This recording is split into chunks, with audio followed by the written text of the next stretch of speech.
lecture series. This is being presented tonight by our wonderful Valerie Ann Johnson, who Benjamin will introduce in a few minutes. Just a few little housekeeping things to talk about. Everyone is muted and your videos are disabled except for the panelists. We cannot hear or see you, but we know that you are here. We are recording the webinar. Normally it's on Facebook Live. Couldn't get that function to work tonight. So we will repost it on our YouTube as well as our Facebook page. If you're having any technical issues, please try to utilize the chat function and I will do the best I can to help you with it. These lectures are presented by Preservation Greensboro, Guilford County's only non-governmental membership organization focused on architectural history. We have two functions that you can utilize tonight. First, the chat function and then the Q&A function. Chat is mainly for you to talk to either individuals who are attending the Zoom tonight or just chat as a group. Our Q&A function is where I'm going to ask you to insert any questions that you may have for Valerie, as well as I'll monitor the chat section. So if there's questions that come through that, don't worry about it. But now I will throw it to Benjamin, who can introduce Valerie. Great. Well, thank you, Catherine, and welcome to everybody who is watching, both now and in the future. We're glad to have you participate in a very interesting presentation tonight in celebration of Guilford County being 250 years old this year. For those of you that have been with us in earlier presentations, we've talked about some of the diverse architecture across the county. We've talked specifically about some of our 20th century architecture, especially in the East Greensboro neighborhood that's recently been surveyed for consideration to the National Register. In addition to that, we've learned about the history and architecture of the Jamestown, the Quaker settlement in between High Point and Greensboro, giving that some attention. And for those of you that were here in April, we learned about different facets of Guilford battleground and Revolutionary War history. And you know, Guilford County just has so many different layers and levels of history. Tonight, we're going to hear something very different from a much celebrated personality here in North Carolina's preservation world. Dr. Valerie Ann Johnson's a good friend of mine. I've not known her for but a few years, but I consider her a good friend. We served together on the board of Preservation North Carolina, of which she is now vice president and president-elect. So next year she will be, next cycle, she will be taking over the service as on the board as the president of that organization. But she does so much more.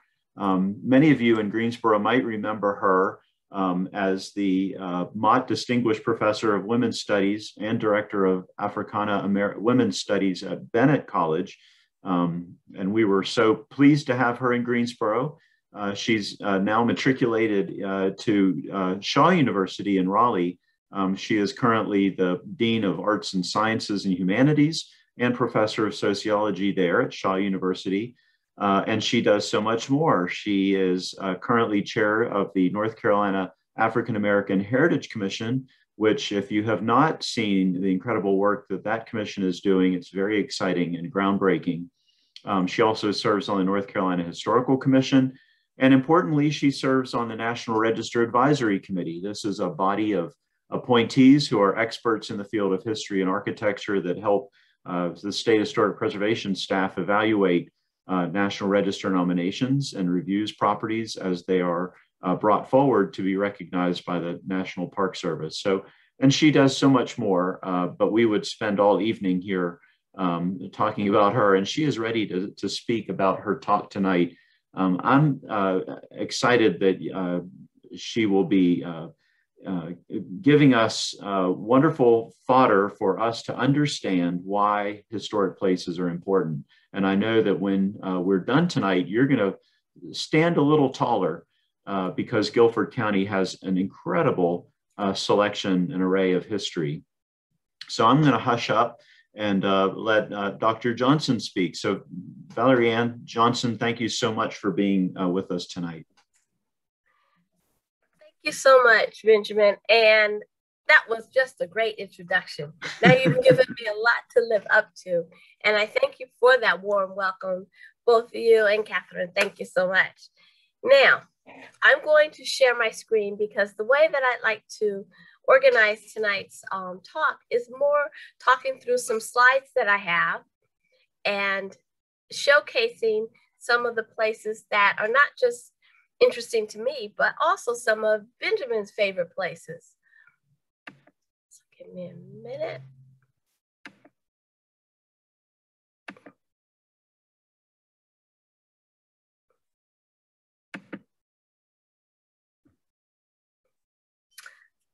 Okay, so my talk is reckoning with our past. And that is always something that we engage in, whether we are looking at different architectural structures, whether we're eating different kinds of foods or interacting with our family, we reckon with our past in different ways. Today, I want to talk a little bit about the importance of place and why place matters to us as much as any other consideration. And I like to kind of frame my talks with a few questions just to think about. So my first question is one that preservationists will ask. And it's not so much for us, because we think a lot of things are important in terms of historic structures. But I'd like for all of you all to consider, why is it important to preserve historic structures? What is it about our historic structures that makes them important for us to preserve rather than just look at them in tabletop books or refer to them in the past? Why do we need to preserve them? Then I'd like for you to think about, what is it about this place where you are, places you might pass in Guilford County, that excites you? Think about places that as you're driving, walking, skating, skateboarding, however you're moving through the city or the town or other parts of Guilford County, is there something that excites you, that interests you? And if so, what is it? Why is it that you're excited about a particular place? What makes you kind of stop and say, I'd like to know more about this? Other question I have has to do with how to BIPOC, Black, Indigenous, people of color communities engage in nature and the urban-rural ecology as a multiplicity of ideas and formats. And I say that because we don't just engage in these places in one way. There's several layers, several ways in which we interact. And some of them, and today's talk is gonna kind of celebrate the best of what we're able to do. And some of them are challenging. Some places you pass by and say, oh my goodness, why is that still here? And that is where you enter into the meaning of place. And then the last thing to think about is, how does our shared past inform our future landscapes? Because I think it's important to understand that we share a past, and whatever we share in that past is going to inform how we see our present and what we plan for our future. What kind of landscapes are we going to invest in? So these are things to think about as we move through some of these structures. The other thing, as a sociologist / anthropologist, you learn about place through memory, through kinship, through secrets, through safety, and community. And I like to list these things, but these are all things that we consider as we ask people to reflect on their histories, reflect on who they are and how they are connected to one another. We know memory is important in kinship. I put secrets there because sometimes you'll tell something to someone outside your family that you might not necessarily share from within. And it's those secrets that often lead us to some very interesting history and facts. Safety is not usually something that people think about, but is a part of the makeup of our communities. And finally, what is our community? So I start with one of my favorite places which happens to also be one of our historic sites. And Guilford County should celebrate the fact that it has, at the present, the only historic site, state historic site, that interprets the life and contributions of an African-American woman, Charlotte Hawkins Brown. And that's Palmer Memorial Institute. And it is open to the public as a state historic site. It is a place not just to reflect and to look backwards into our past, but also as a place that is living, that is breathing, that is a part, and very integral part of not just Guilford County, but of North Carolina. And Charlotte Hawkins Brown had international significance. So when you go to that particular site and you walk the grounds, it's not just the vision of this young woman who at 19 decided that she was going to establish a school. And I'm just astonished at the fact that at 19, this young woman utilized her resources and her intellect to open up a school, knowing that education was an important part of helping to make African Americans a part of the greater society. And she raised money. She was phenomenal at raising money, which you had to do in order to establish these schools. And this Palmer Memorial Institute served as a boarding school, as a finishing school, as a place for educated people. And I say this very broadly, for folks to find themselves and to be able to move into the various levels of government, education, professional opportunities because of the vision of Dr. Charlotte Hawkins Brown. And that is a photo of Dr. Brown to the right with the glasses, and behind her are three of the students. And part of her fundraising activity was to go out and sing, and they would go and sing all over and provide concerts for people in order to raise money for the Institute.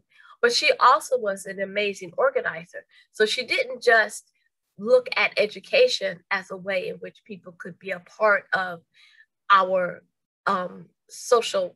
part of the social contract of this country, but she was engaged in voter education, voter rights, and was one of a major suffragette during the time before women were able to legally have access to the vote. And she especially organized down in Salisbury, which is very interesting.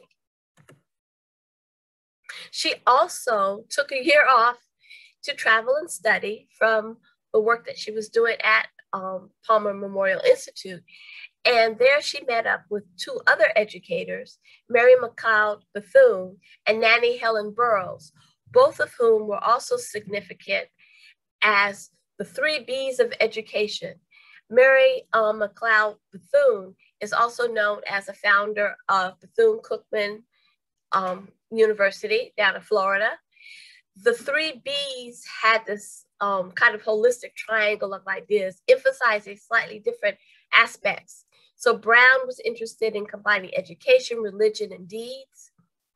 Bethune looked at the head, the heart, and the hand, and Burroughs was the book, the Bible, and the broom. So you had to be industrious as well as educated. By the mid-1920s, Brown was nationally known speaker who talked about these teaching concepts. And 6 Degrees of Separation, this is one of those little known, family stories. My mother's side of the family is from Georgia, and especially from Augusta, Georgia. And Charlotte Hawkins Brown spent some time at Laney with Lucy Laney, who was an educator, and that's where she learned some of her ways of doing education. And that was at Haynes Institute. And there she met up with Mary McLeod Bethune as well. So all of these were intricate networks. The final thing I want to say about, because you could spend all the time on Charlotte Hawkins Brown, was that she was one of the founders in the National Negro Club Club Women's movement, which was a philanthropic movement that spread across the whole nation. And today, the head of that is a former president of Bennett College, Dr. Janetta B. Cole, who currently is the national president for the National Council for Negro Women. All of that, see, comes together right there in Guilford County.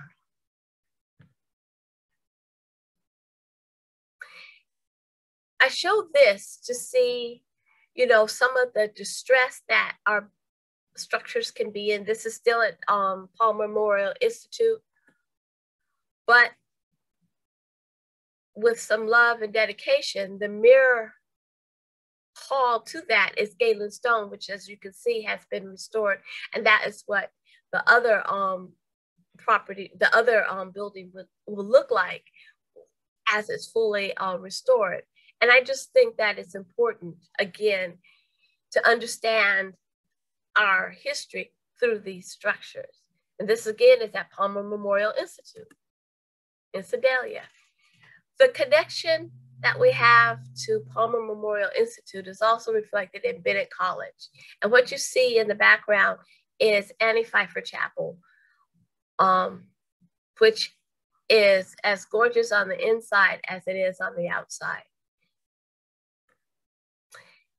These are students, I think around I would say the late 20s, early 30s, when Bennett College became a women's college. These are international students. And this is a photo that came out of our archive. And it was part of the Methodist women's mission to bring students from around the world to be educated, women to be educated. And so many of them ended up at the time at Bennett College. So it has always been international as well as national, as well as local in its influence. And this is inside Pfeiffer Chapel. As you can see, it is beautiful. This is one of the events, they call them ACEs, that students would attend. I think this is an iconic photo for me because in that profile of our representative, Alma Adams, who spent just over 40 years at Bennett College. But she is not just a part of the Bennett College fabric, but is also connected to North Carolina A&T as an Aggie, as well as one of our amazing representatives in Congress now. Coming from, and this is the part that Benjamin and I want to emphasize, Guilford County. So that it's not insignificant that even though it's a small women's college, that Bennett held a place for activity to happen, such as the robing of our seniors. These are when our seniors get the robe. But also, I want to point out to you in the corner, the stained glass. Like that stained glass Madonna, the Black Madonna, is by Eva Hamlin Miller, who founded the art program at Bennett College, but with Dr. Alma Adams, also founded the African American Atelier, which is in downtown Greensboro. Again, the connection, the reach, all these small things. Plus the organ in here in the chapel is an amazing instrument just by itself. It's wonderful. I also would be remiss if I didn't point out Wilbur Steele Hall. And this is kind of the reach and the activities that are happening that depict African-American culture, history, heritage, and social activism. The small person in the middle, the shortest one there, is Cynthia St. James. And you may recognize the picture in the back. That is her rendering of the Bennett Bells. She is a well-known artist, self-taught. If you've seen the stamps for the holidays, she has done one of those stamps, and she came to celebrate with Bennett College, one of the inaugurations of one of the presidents, Ross Fusehall, but she did so in this beautiful gallery, Steele Hall, Wilbur Steele Hall. These are some of the structures on the inside. One other structure, which it was, even though it's on the campus of Bennett College, is something that is a part of that, of the difficult past. This is Carnegie Negro Library. It was erected during a time when Jim and Jane Crow was a practice. It was the segregated library for the Black citizens of Greensboro. But though it is fairly small and it is segregated, it's still a beautiful gem of a of a structure. And it is lovely inside as well. It has been restored and maintained, and it's an important part of the story that we tell about civil rights. The other part of the story is in our newspaper, and this is, I could not pivot over to talk about North Carolina A&T without talking about the connection between the Bennett Bells and the A&T Aggies, and the way in which the students came together to attempt to do civil rights work. And their main thing was, to end segregation. And I show this because here is a photo of Thurgood Marshall coming to Greensboro. So Greensboro, though there were contentious areas, this was also a place where nationally and internationally known figures came and interacted with people. One of the jewels of, I would say, of Greensboro is Linda Beatrice Brown, Dr. Linda Beatrice Brown, who wrote about the Bennett women in her book, Bells of Liberty. She interviewed her own classmates and talked about the activism of Bennett women and connected it to an authentic liberal education.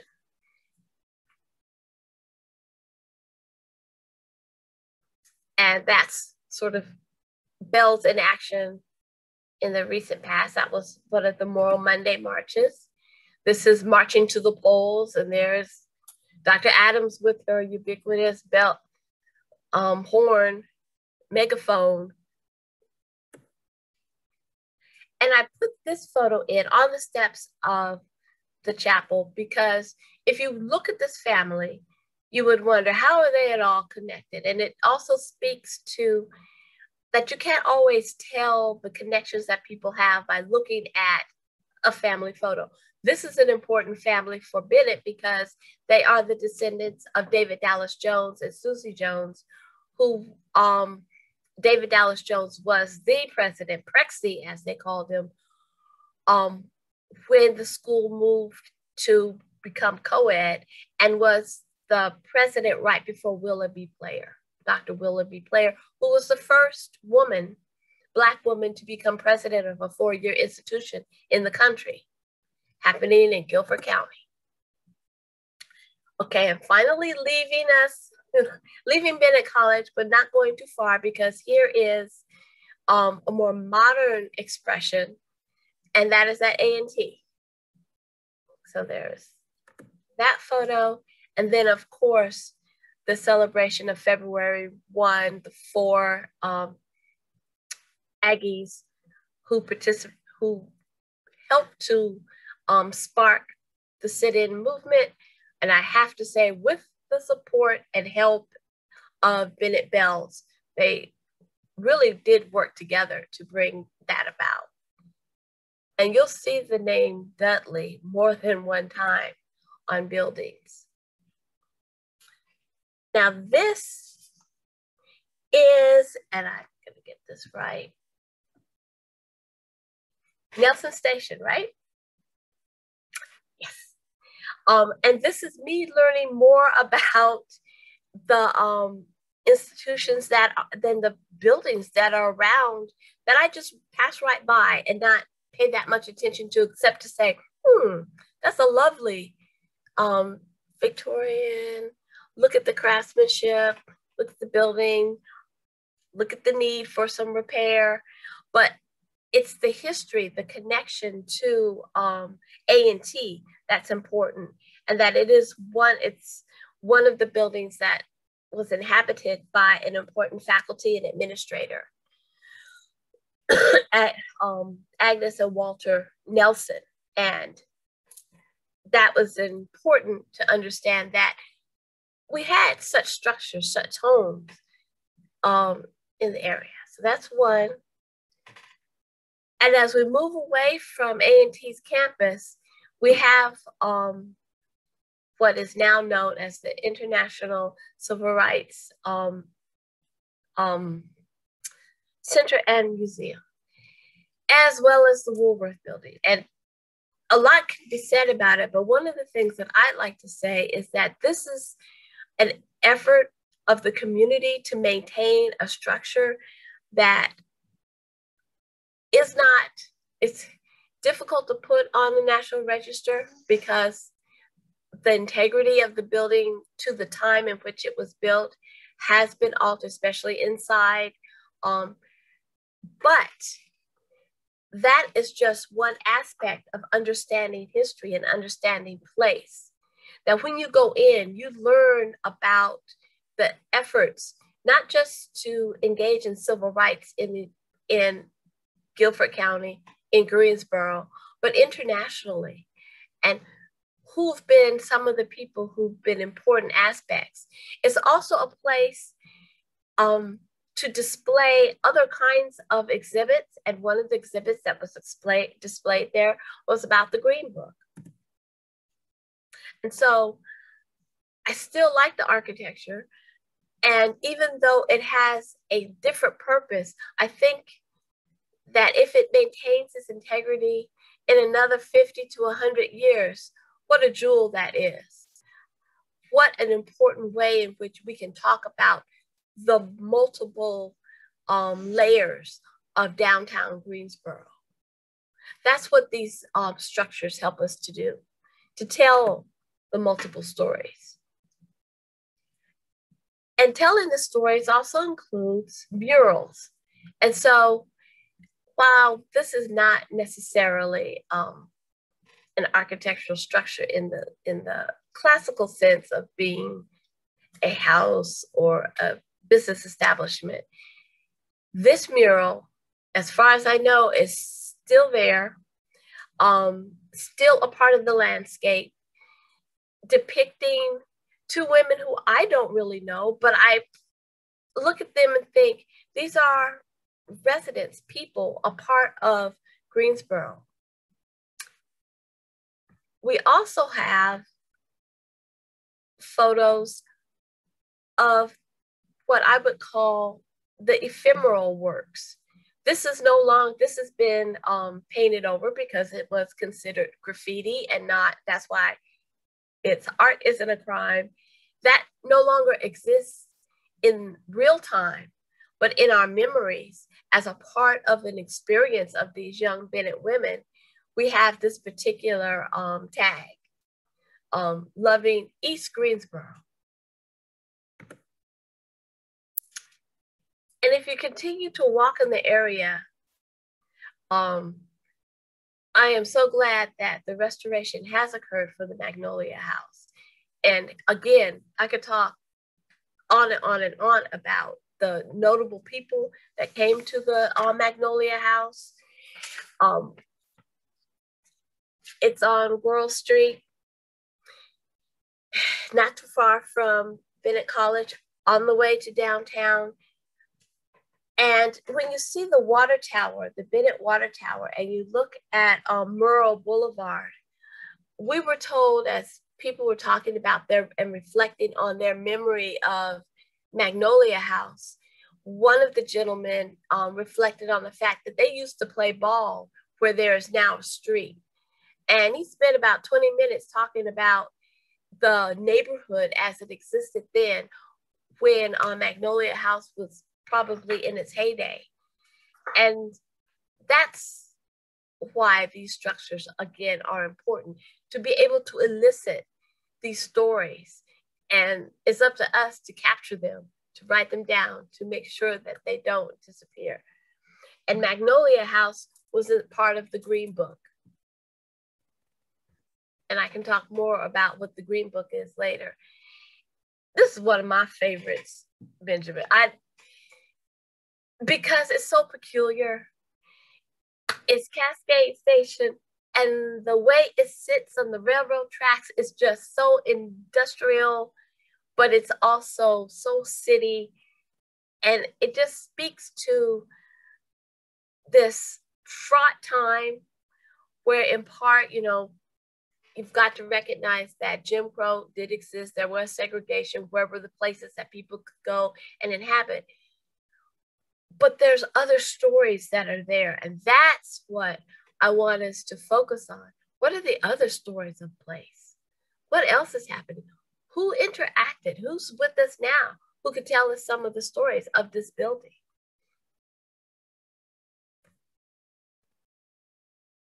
This is as recognized as L. Richardson Hospital. Again, the coming together of Jewish and Black folks, making sure that there was a hospital place available to a part of the constituency, a part of that community. I think it's interesting even to look at as it is now, but it's even more interesting to think of what it had been and why it had been and what story is it telling us now. And this is one of Benjamin's photos that he sent to me, the two photos of Richardson Hospital, Memorial Hospital.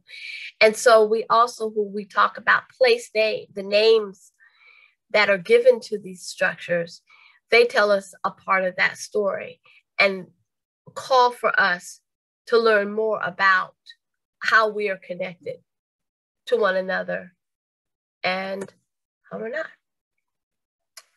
Many of you may be familiar with Dudley High School. Again, this high school had the students during the Civil Rights Movement had an important and integral part. And I couldn't talk about civil rights without pointing to Dudley. And this is one that going into an area that I am not as familiar with.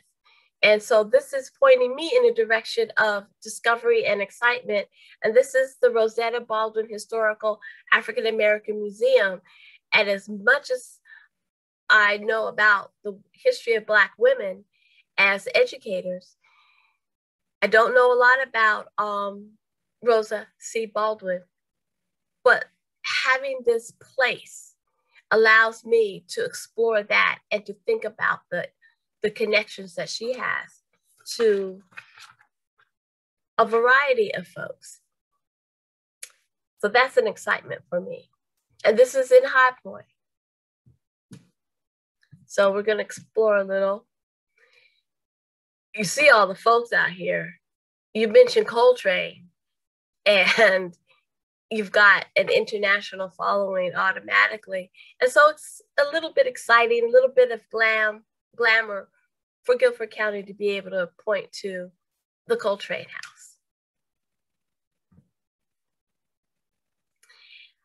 I had to do a little bit of reading about this farm, this log cabin. I think, give me a minute. It's called the Dean Dick Log House and Farm. And again, it doesn't have to be a big splashy history that we talk about. We also are talking about local folk. How do people live out their lives? What kinds of lives did they live out? What was farming life? And this is the home of Ernest Dean Dick, 1877 to 1945, and his wife, Bertha Birdie. It is listed on the National Register of Historic Places. It helps us document African-American farmers and document them in Guilford County. they also raised 12 children, and that is enough right there for me to imagine the size of families during that time and what they were able to accomplish. And that this became part of the National Register in 2009. Excuse me. And this to me is also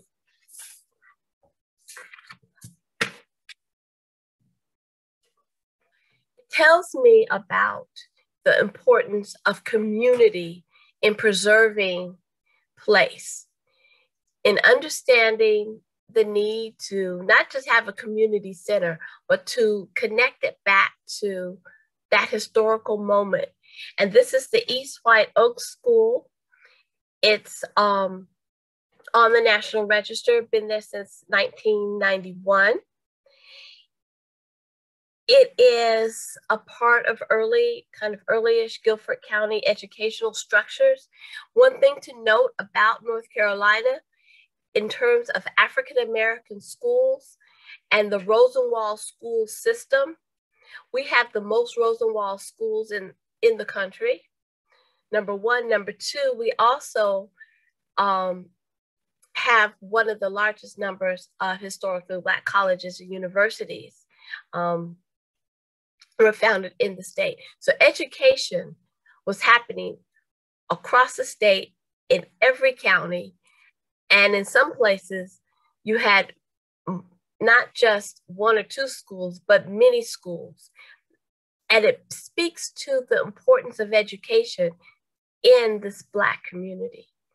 And to have this community center still there, to be able to have the preservation happen is important, but it's also important that we continue to support and sustain these structures. It's one thing to say, okay, they're preserved. Okay, we've, check off that box. But we have to also, as a community, value them enough to help them stay sustained so that they don't ever get in disarray again and that they're not threatened by demise, as much as possible. I'm thinking about the H word and I won't even mention it. H's and T's are demise. This again is a part of the ways in which folk were able to realize economic endeavors, as well as be part of the community, Hoover's Funeral Home. And this is in High Point. And you could also ask Benjamin why some of these are some of his favorites, which is my question for him for later. The Yarborough Law Building helps us interpret these economic spaces and African-American downtown spaces. High Point. This one is, and I might need some help here. William Penn High School. Thank you. I had a little moment there. William Penn High School. And one of the notes that was given to me about the school, as you can tell by the name William Penn, is that connection with the Quakers, with the Friends.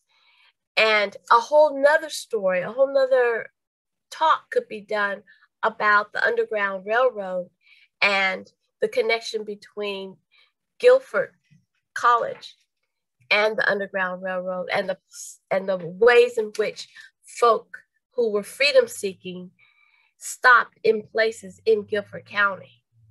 And so this is, again, an illustration of the importance of education, but also different community folk coming together to make something happen. And it would be remiss if we didn't have a church. This is Wadsworth Congregational Church. And as one who was, as a member of the United Church of Christ which is also congregational. These, again, are different kinds of structures, different kinds of stories that are being told and being celebrated.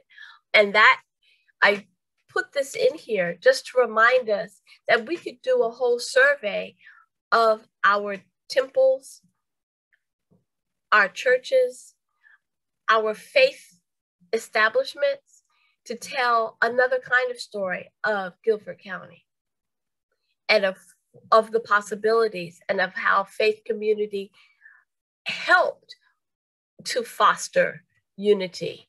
And that's what I want to kind of concentrate on in this part of it, is how did they foster unity? How did they support folk coming together rather than breaking apart? And this finally this is not my final photo, but I'm coming to the end. And for just a sec, got my notes out of order. Union Cemetery. Union Cemetery. And you know, why is this important, Benjamin? Union Cemetery is the foremost African-American burial ground in Greensboro. And it was called Union because it conjoined three different congregations: the Methodist, the Baptist, and the Presbyterian congregations of African-American members together, united them for the cemetery. And it was neglected from the 1930s until the 1990s. And there was a groundswell of community support that came together to recognize it as an historic place on the National Register in 1991. But also people raised money to make sure that it was taken care of. And the memorial that you see from Delta Sigma Theta sorority erected at that time, it's a beautiful cemetery. And I actually enjoy walking through and finding names and doing research on individuals, because you just never know where those stories, personal stories, are going to take you. It's a fascinating place on South Elm Street in Greensboro. And it also is a reminder that we just now, Dr. Adams again, has helped establish legislation to preserve African-American cemeteries, because they have been at risk in various ways, not just with development, but through neglect. I mean, there challenges they face will be with fencing, with lighting, the monuments coming apart and not being able to have folks care for them, the ground settling, lack of landscaping. And so this act provides funding for cemeteries, African-American burial sites, to be taken care of. The other way in which these sites would be taken care of is through the African-American garden clubs. And we have a few still left in North Carolina. And those members of the garden clubs weren't just about beautifying their own homes. They were really philanthropic organizations and went out to create infrastructure that was needed for parks, for sanitation services during the time of Jim and Jane Crow.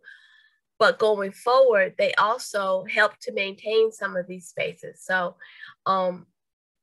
there is such a thing as the Black Women's Garden Club movement. And I am happy to say that I'm a member of the one up here in Oxford, North Carolina, Nature Lovers. And my youngest daughter laughs about the fact that I'm a member of the garden club. Well, it does more than we do more than have tea.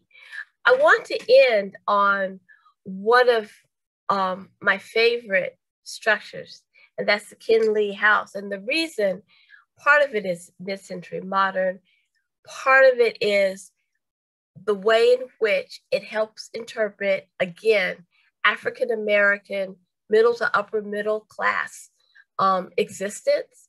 It is part of the neighborhood that is being considered for National Register of Historic Places. It is a beautifully designed home that I would love to live in. So that's like sort of my secret dream home, talking about secrets. But it is also just a jewel of a place. And it tells us about the aspirations, the accomplishments, the ways in which when we look around our communities, we can celebrate what we have that's positive. And to think that in Guilford County, this isn't a singular entity. This isn't just a house by itself.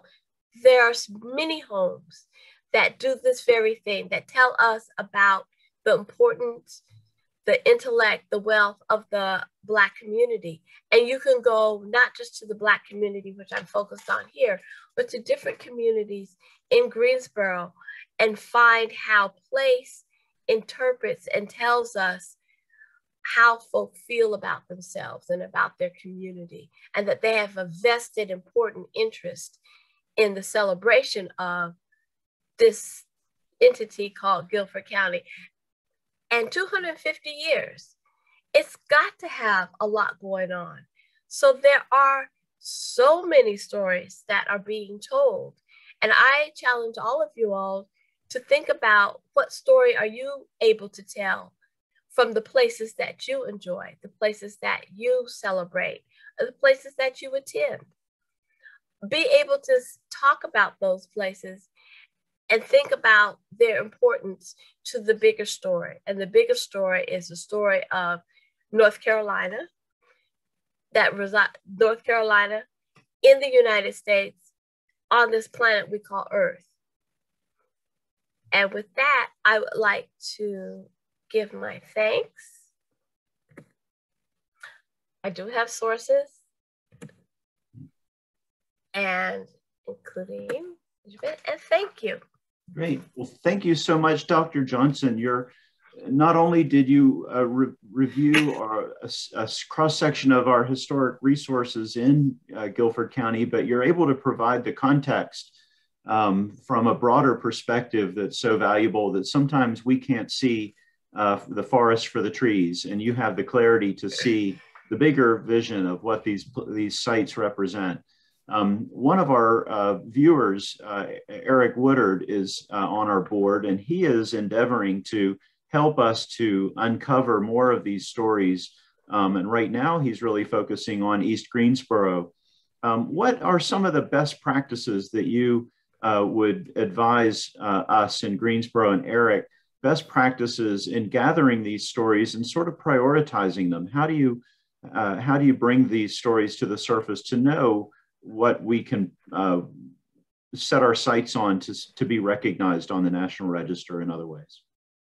So one of the important things is to have a mechanism to gather the oral histories, because a lot of the information will not necessarily be easily accessed. So, for example, there are archives that exist that are you can't get to right now. The materials haven't been processed. So how do you know what you know? So the story I told of the gentleman talking about the ballpark that is now Murrow Boulevard, you would sit down and be able to have a conversation with them and to get as much as they can remember. And then you would take nuggets from that as you process those memories. You say, oh, well, he mentioned Catherine Johnson. Why did he mention Catherine Johnson? Oh, her daughter lives in this, just near Bennett College. So then you would go over and have her talk about her memories, and somewhere in there will be these nuggets that connect the stories in a way that helps you amplify and elevate the importance of that community. So you may not know that this noted author had some connection to a particular community. I would say also, the other ways that we do it is going through the church bulletins. Like, who were the guest speakers in the churches? and what relationship did they have to the pastor, to the minister, to the congregation. You know, they were brought in for a certain reason. One of the things that I didn't know at the time, but I mentioned UCC, United Church of Christ, as a congregational church. Well, my pastor was Reverend Hargett, and he was from Greensboro. It wasn't until I was actually living, and I would pass Hargett. I said, wait a minute, this has got to be. But by the time I was able to really understand and ask him the questions, he had dementia. Mm-hmm.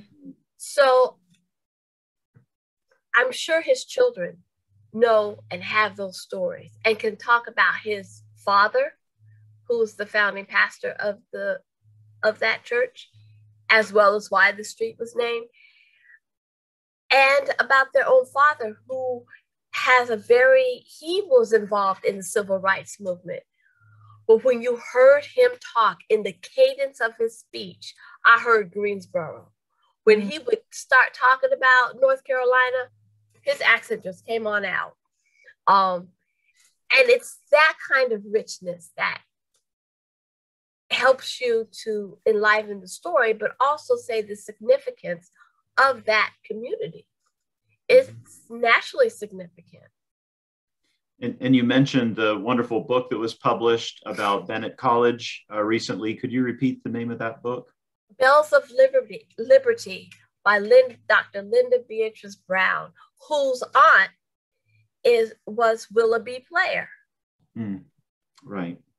And she can remember one of the reasons she got to Bennett was because she came down and she and her sister would visit with their aunt, who at the time was a faculty member, who later became president. Mm-hmm.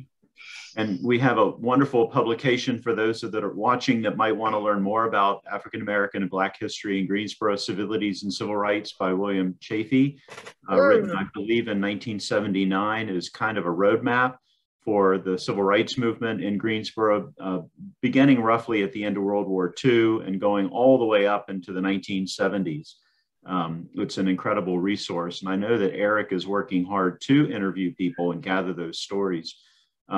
We're also living in a time where our resources are sort of evolving under us, and we're learning so much more through newspapers.com. Yes. We can search for terms. I know that you're probably like me. You could spend all day long on newspapers.com.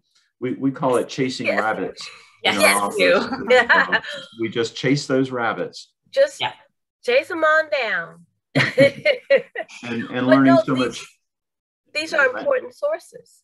Mm-hmm, that are new to us, new sources, and we're learning so much more about redlining today and the impact of redlining on our community as we see it today. And I sort of strayed away from that because that was the way in which communities were formulated, and it was a difficult time. That and the urban removal processes, the renewal where freeways went through and raised communities. Those were very difficult, hard things to talk about. And in fact, Mindy Fullerlove, who is Dr. Mindy Fullerlove, talks about what happens with that displacement. She calls it root shock. Mm-hmm. And that's a good book to get an understanding that before you might want to talk to people who've been displaced, to get an understanding of what will come up in their discussions. And that redlining, there's a whole project mapping inequality is the website that shows redlining across the country and different communities. We put a link on our Preservation Greensboro website under historical resources. We have a list of maps, and we include that map because it's a very important map to our history. And we're working hard to integrate that story of redlining. It's a negative story, but integrating that into our history and narratives of neighborhoods across the city. It needs to be told. So, and the other thing to look at in terms of newer research are folks who are engaged in looking at the heat index of a community, because if you look at where the cooler spots are, they tend to have the older growth of foliage, and that tells you again something about the development of various communities. Mm-hmm. So there are different kinds of resources. One of the professors who does this is over in Winston-Salem State, Russ Smith, who does what he calls spatial justice. It's really quite interesting. They have a spatial justice lab, and as a geographer, he does this kind of mapping of understanding communities. Well, we're very fortunate to live in a wonderful time with new information at our fingertips, and we're so fortunate to have this discussion that you were able to present to us. We have recorded it, so we can, I know I want to watch it a couple of times again, because you have so much information and connections here that it will be a wonderful resource for years to come. So thank you so much, Dr. Johnson, for joining us during Historic Preservation Month in Greensboro, and giving us your perspectives on our history. Thank you for the invitation, and thank you so much for being patient with me and allowing me to let you come into the discussion, because I think it enlivened what we had to say and just showed the different perspectives. So thank you so much for this opportunity. And it was fun. It was fun. Well, and now you've given me homework too. That's right. Well, we look forward to having another discussion in the month of June. That will be announced on our social media as we continue to celebrate our 250th birthday here in Guilford County. In the meantime, for those of you that are watching, please take our tour of historic homes in the College Hill neighborhood. It's free this year, but we hope that if you enjoy it, that you'll leave us a little donation, and we will continue pushing to understand our community through the lens of historic preservation. So thank you so much, Dr. Johnson, again. And thank you, and happy 250. Absolutely. We'll eat a cupcake. Yes. Thanks, Catherine, for helping us on all this. Thank you so much, Catherine. Yes. Thank you. We will see you all later. Stay safe. Yes. Bye. Bye-bye.